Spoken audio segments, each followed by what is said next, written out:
Bonjour à tous, j'espère que vous allez tous très bien. Aujourd'hui on se retrouve pour une nouvelle vidéo, donc vidéo de scalp sur le Bitcoin, donc scalp sur BTC, donc sur la plateforme Bitget. Donc dans cette vidéo je vous partageais un trade que j'ai pris durant la journée du 9 septembre lorsqu'on a eu l'énorme pump sur Bitcoin et qu'il y a eu une explosion de volatilité sur le BTC. Donc durant cette journée j'ai pris plusieurs trades en scalp et je vais vous en partager quelques-uns pour vous donner des idées si vous voulez vous mettre en scalping sur les crypto-monnaies. Ça va vous permettre de, voilà, de vous donner quelques idées de trade que je prends moi et que j'aime prendre parce que voilà, ça vous permet d'avoir les probabilités de votre côté.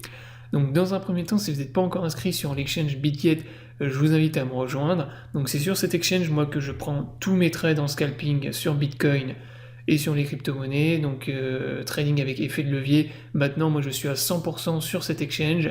Donc si vous n'êtes pas encore inscrit, vous avez mon lien de parrainage dans la description de cette vidéo. Ce lien vous permet d'avoir une réduction de 15% sur tous vos frais de trading. Donc voilà, vous avez du spot, des futurs, et vous avez même du copy trading. Vous pouvez recopier automatiquement les meilleurs traders de la plateforme. Donc également, si vous êtes intéressé par le copy trading, je vous mets le lien de mon guide dans la description sous la vidéo. Donc maintenant on démarre donc la vidéo sur le scalp, donc je vais vous expliquer mon trade. Donc durant la journée du 9 septembre, donc on a eu forcément l'énorme pump sur Bitcoin. Donc si vous ne savez pas pourquoi ça a pump sur Bitcoin ce jour-là, je vous invite à aller voir ma dernière vidéo d'analyse où je vous explique les raisons du pump et pourquoi on a eu voilà, cette explosion de volatilité vers le bullish. Donc énorme pump sur Bitcoin et donc moi j'ai profité de l'explosion pour prendre plusieurs trades. Donc déjà quand on trade avec du levier, donc là c'était du trade avec du levier x20, donc avec du gros levier, on suit, ça c'est la base de tout, on suit la tendance bien évidemment. On va pas s'amuser à essayer de short quand on a une explosion bullish comme ça. On prend systématiquement des longues. Donc ça c'est ce que je vous explique depuis le début sur la chaîne. Également là je vais vous partager un trade voilà, que je vous ai partagé depuis déjà des années sur la chaîne YouTube. Donc sur ma chaîne YouTube, je vous le rappelle, je vous ai partagé déjà depuis au moins il y a 2 ans, parce que j'ai démarré en 2019 la chaîne YouTube, je vous ai partagé toutes mes stratégies de trading en scalping. Donc si vous voulez les voir, bah, n'hésitez pas à revisionner les vidéos qui sont un peu plus anciennes. Donc là, on était dans une énorme tendance bullish, et là, le premier scalp que j'ai pris moi sur Bitcoin, c'est celui-ci, c'est un bull flag. Donc là, on avait énorme tendance bull. On voit que ici, on a eu énorme explosion de bull, ici, dans cette phase de hausse. Et ensuite, vous voyez que ici, on a eu un petit retracement bear. Alors, c'était pas le plus beau bull flag du monde, mais c'est quand même un bull flag, on pouvait le voir, il était quand même assez propre, assez bien dessiné. Là, on voit que sur le 3 minutes, scalping sur 3 minutes, il est vraiment bien visible. On voit qu'on faisait des sommets de plus en plus bas, avec des creux également de plus en plus bas, dans une tendance qui était bullish. Donc là, on était bien dans une consolidation, dans un retracement bear, mais dans une consolidation par contre bullish, vu qu'on est dans un bear flag. Et donc là, pour vous positionner, vous avez plusieurs possibilités. Soit vous vous positionnez long lorsqu'on vient casser le bull flag, donc en gros vous vous êtes positionné long ici, et vous mettez un stop loss juste en dessous.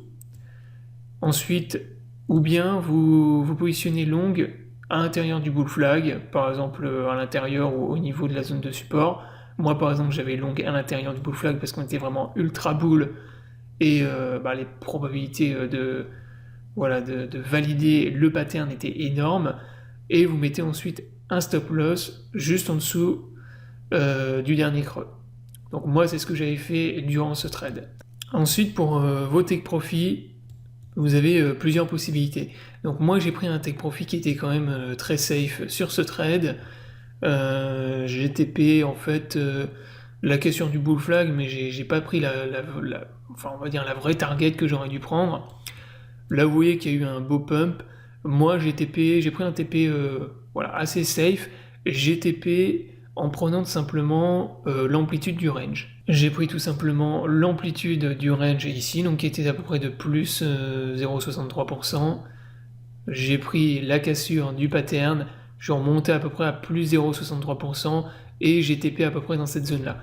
Ce qui nous ramenait environ vers le haut de la bougie qu'on avait ici. Donc à peu près vers les 21 000. Donc moi j'ai TP. En fait j'ai pris un premier TP juste en dessous qui était plus safe. Mais mon TP le plus haut que j'avais pris, il était à 21 111 $. Donc qui était au niveau du haut du range qu'on avait ici. Et qui correspondait en fait à l'amplitude tout simplement du range à la cassure. Donc ça c'est vraiment le moyen le plus safe de TP quand vous avez ce genre de pattern. Donc ça c'est voilà, des targets de TP qui sont plutôt pour les canaux que pour des bull flags. Après pour le bull flag, en théorie, la target, vous prenez la hauteur du dernier pump qu'on a eu. Donc là on était à peu près sur du plus 1,90%. Mais c'est un TP voilà, qui est beaucoup moins safe. Et vous voyez que là, on n'a pas vraiment été chercher les plus 1,90%. On a TP, en gros, on a pump jusqu'à 1,34%. D'où l'intérêt, vous voyez, de mettre toujours un premier TP pour sécuriser votre trade, comme moi ce que j'ai fait.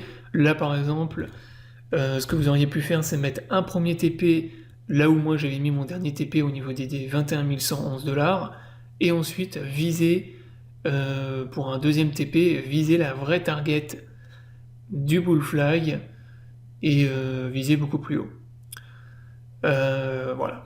Donc bon, moi pour le coup là j'ai bien fait de sécuriser le trade avec ce bull flag. Après on ne sait jamais trop si c'est considéré comme des bull flags ou comme des canaux. Donc là, moi, je pense que c'était quand même un bull flag, mais vous voyez qu'au final, bah, on n'a pas été chercher la target non plus du bull flag. Et derrière, ensuite, c'est reparti dans une tendance baissière. Donc voilà, après en scalping, ça peut se retourner très vite. Donc quand on est dans un bon move, il faut sécuriser rapidement son trade, commencer à prendre des profits, ou au moins après remonter votre stop loss pour sécuriser le trade. Voilà, j'espère que la vidéo vous aura plu, donc je vous invite à vous abonner à la chaîne pour ne pas rater les prochaines vidéos. Je vous souhaite à tous une bonne journée et à bientôt pour une prochaine vidéo.